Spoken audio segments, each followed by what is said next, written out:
दोस्तों, अब हम जैसा कि पहले आपको दिखाया है कि जहाँ जूना मोड़ घोड़ा बांधता था और जहाँ पर उनका एक बैठने का और रहने का ठिकाना था, तो उसी के मद्देनज़र दूसरी जगह हम पहुँचे हैं। जैसा कि हमने जिक्र किया था उस कुएं का जो जूना मोड़ ने खुदवाया और पानी का वहाँ प्रबंध किया। तो ये जो मैं दिखा रहा हूँ, ये करीब करीब जो दरख्त है, इसको हम हरियाणवी भाषा में जांडी बोलेंगे। जांडी बोलते हैं जी? हाँ जी, जांडी बोलते हैं। जांडी बोलते हैं ना। तो ये हरियाणवी भाषा में जांडी शब्द का इस्तेमाल किया जा रहा है। और आप देखते हैं कि जैसे जैसे ये दरख्त आजकल हम काफ़ी देखते हैं, कई जगह पे तो लुप्त ही हो गई है ये जो जाति है पेड़ों की, लेकिन कहीं ना कहीं मिल जाती है। और आज ये जो जूना मोड़ का जिक्र आ रहा है, उसी इतिहास को जानते हुए हमने आपको ये जो जांडी का दरख्त है, ये भी बहुत पुराना, ये करीब कितने पुराना होगा जी? ये तकरीबन उससे भी पहले का है, 1900 से। अच्छा, 1900 से 1900 से पहले का है ये। तकरीबन 1900 लाले जिस टाइम चिट्ठी आई है उस टाइम 1903 में लेके आया है। अच्छा, हाँ जी। तो अभी मैं आपको दिखाऊंगा, ये जांडी के जिक्र हमने किया है। और जहाँ ये मैं आपको दिखा रहा हूँ, ये जो कुआं है, ये जैसा कि हमें जानकारी मिली है कि कुछ समय पहले ये कुआं बिल्कुल बंद था, किसी कारणवश से इसको बंद किया गया था। और लेकिन यहाँ जो बात हमने सुनने में आई, वो ये सुनने में आई, बड़ी अचरज वाली बात है कि ऊपर इस जांडी के पेड़ पे कोई यहाँ सेवादार काम कर रहे थे, तो जिसको हम एक ग्रास होपर, इंग्लिश में तो कहेंगे उसको ग्रास होपर और हिंदी में कहेंगे उसको राम का घोड़ा। तो राम का घोड़ा जैसे यहाँ सेवादार काम कर रहे थे, तो वो जांडी से कोई राम का घोड़ा गिरा। और ये जो सेवादार थे मेरे साथ खड़े, इनसे भी हम जानकारी लेंगे। तो इन्होंने जानना चाहा कि भी कुआं का गीतों में जिक्र सुना है जूना मोड़ का कि हसडैर के जंगलों में कुआं खुदवाया पानी के लिए, तो वो असली कुआं है कहाँ पे। लेकिन क्या हुआ कि इनको पता नहीं लग रहा था कि कुआं कहाँ पे है। तो जैसे ये यहाँ पे काम कर रहे थे और कोई विशेष कृपा हुई कि जांडी से एक जो ग्रास ऊपर है, राम का घोड़ा ऊपर से गिरा और वो बाई चांस उल्टा गिर गया, उसके पैर ऊपर की तरफ हुए और जो उसकी बॉडी थी धड़, वो ज़मीन पे गिरी रही, लेकिन वो यहीं चक्कर काटता रहा। तो सेवादारों के दिमाग में कोई बात आई कि भाई ये जो कुआं का जिक्र हो रहा है जूना मोड़ के कुएं का, तो हो सकता है कुआं यहीं पे हो। तो आगे की जानकारी थोड़ा सा हम चाहेंगे कि भाई देंगे। कि भाई साहब, सबसे पहले अपना नाम बताइए आप। मैं जगपाल सिंह उर्फ पाला हंसडर गांव से। पहले तो सबसे पहले आपका चैनल का धन्यवाद करता हूं। पालाराम जी, ये बताइए कि इतिहासकारों में कई बार इतिहास में चीज़ें ऐसी दफन होकर इतिहास के पन्नों में रह जाती हैं जो ऊपर आम दर्शकों तक सामने नहीं आ पाती। तो आप लोगों को काफ़ी जानकारी है और आज हमारा जो टॉपिक चल रहा है वो जूना मोड़ का चल रहा है। तो जूना मोड़ के बारे में जैसा घोड़े का जिक्र किया, जैसे कुएं का जिक्र किया, तो और आप लोग जूने के मोड़ के बारे में ये गांव हसडैर का जिक्र और किन बातों को लेकर के यहाँ पे माना जाता है? देखो जी, मेन तो जौने मोड़ के बारे में तो सुनते हैं बुजुर्गों से, जो इनसे पहले बुजुर्ग थे उनसे भी सुनते हैं। और लगभग पंजाब में ऐसा कोई गीत नहीं होगा जिसमें जौने मोड़ का जिक्र नहीं होगा। लेकिन जूना मोड़ की फिल्में भी बनी हैं। हाँ, उसकी फिल्में भी बनी हैं, पर हमारे गांव का नाम उसमें नहीं डाला, किसी और गांव का लिख दिया। जो अब जौना मोड़ खुद मान ले जिस गांव का था, वहाँ पे भी हमने पता किया है मान ले बुजुर्गों से, वो भी यही बता रहे हैं कि हंसडैर में ही वो गया था, हंसडैर में ही रहा था। तो हंसडैर, जैसे आजकल तो ये मॉडर्न गांव बना हुआ है और जैसा कि जिक्र आया है कि अंग्रेज़ों के टाइम में भी इसको जो है एक आदर्श गांव जिसको बोला जाता है, उस टाइम में आदर्श गांव रहा। तो ये जो जंगलात का जिक्र आता है, तो जंगलात यहाँ क्या सारा ही जंगल था ये एरिया?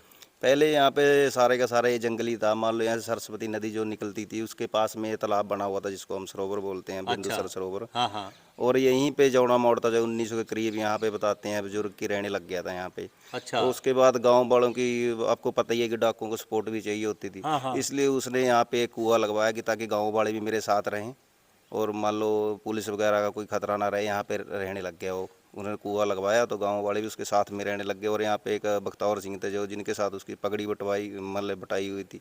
यही तो सुनते आ रहे हैं हमारे बुजुर्गों साथ सज्जन भी हैं, गांव के हैं, जिनका कोई दादा या परदादा बख्तावर सिंह लगते थे।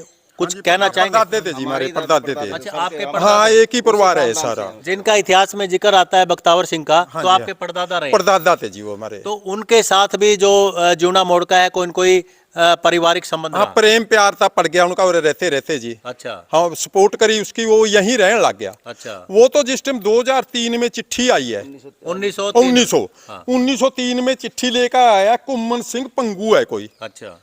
फलेड़ा का। अच्छा जिस टाइम वो चिट्ठी लेकर आया उसके साथ 4 जने और थे अच्छा जोने मोड़ के साथ। हाँ।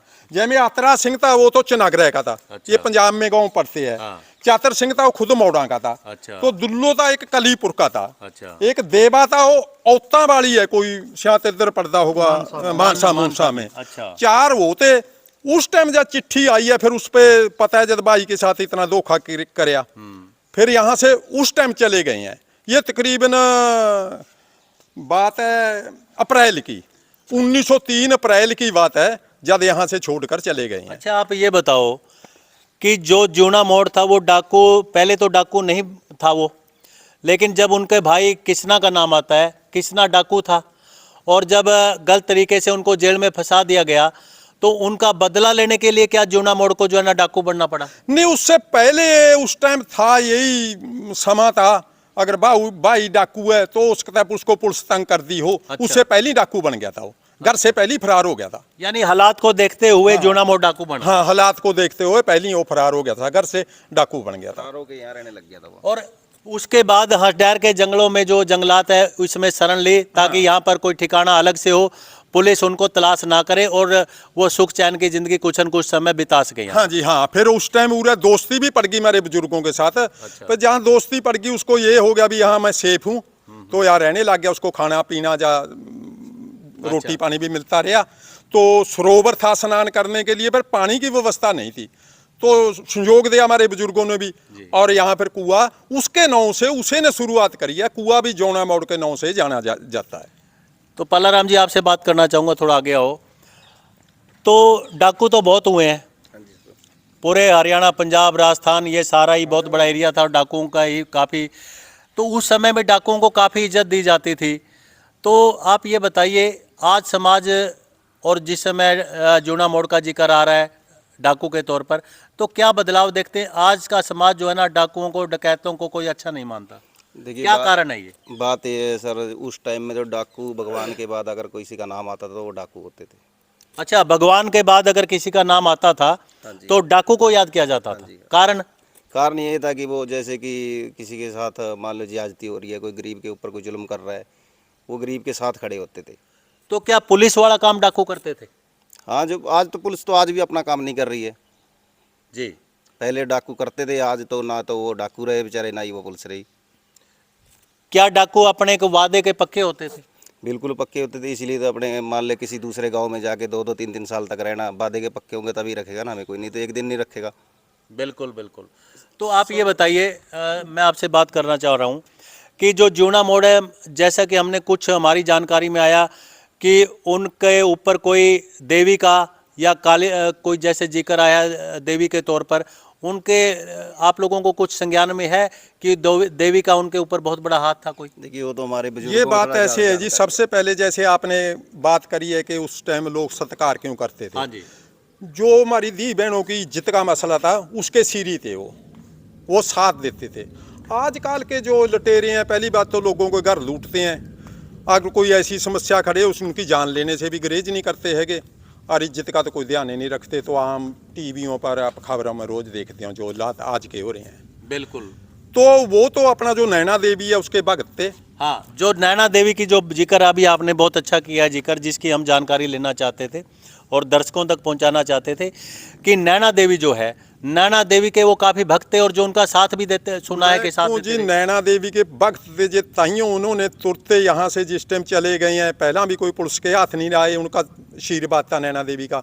उससे बाद जो वो भी बड़ा डाकू है, बहुत तकड़ा बदमाश था, जो डोगर था, अहमद डोगर, वो भी मारे उसने। उस मार के उन्होंने कोई पता लग गया बुजुर्गों से कि छात्र कोई सुक्या हुआ था भी, अगर मैं ये बदला लेना है तो मेरी सहायता करना देवी माई। उससे बाद उसको मार कर अच्छा। फिर नैना देवी पर छत्र चढ़ान गया।